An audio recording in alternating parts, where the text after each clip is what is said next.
Hello guys, welcome back to this channel.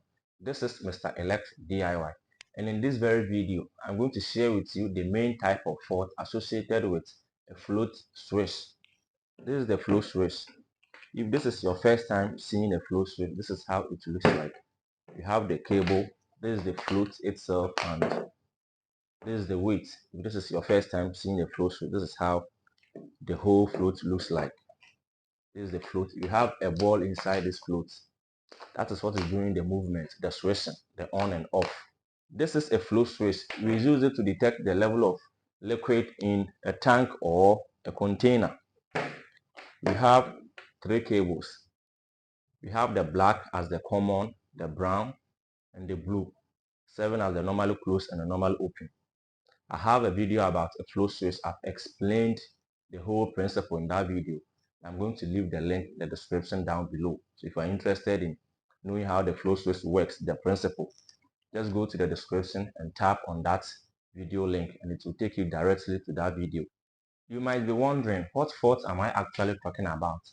And the fault is not about the cables. Even if the cable is faulty, you can just check it out and then make a proper joint. But with this fault, it is beyond repairs, and the fault is associated with this float you see here. This is a float. Altogether, you call it a float switch, but this is actually a float. The name of this thing you see here is called a float.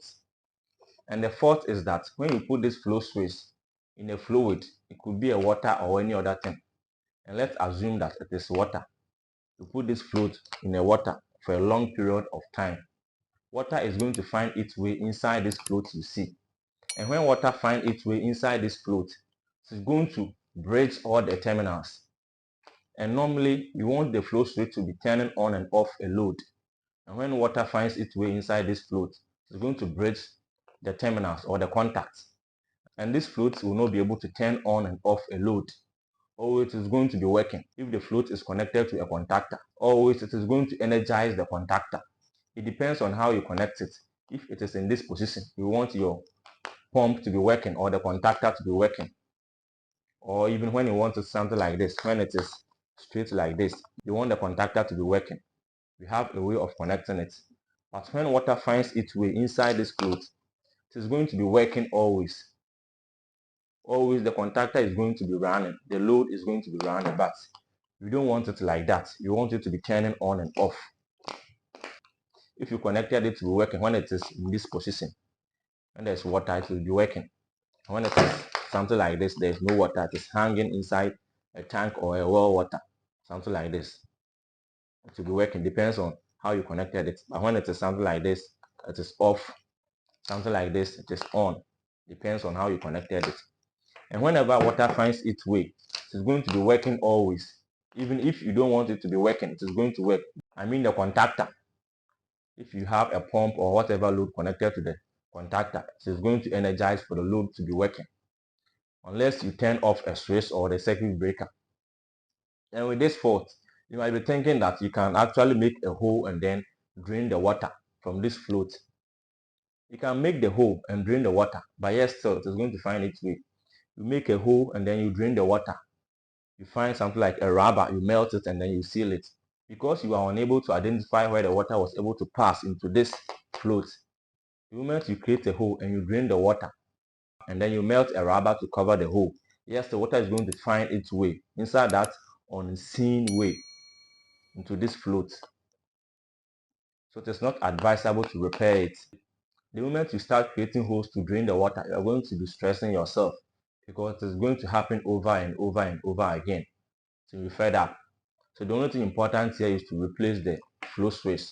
So go to a nearby electrical shop and then you buy a new one. That is that. And this type of fault occurs during the assembling of the flow switch from the manufacturer. If it is not well assembled, this is a rubber. So when it is not properly melted to join to each other, there's going to be a way through it, and that way is what the water is going to pass into this flow switch. So it is very important. Sometimes it could be that it's not properly assembled. Sometimes when it is in the water for a long period of time, it does that.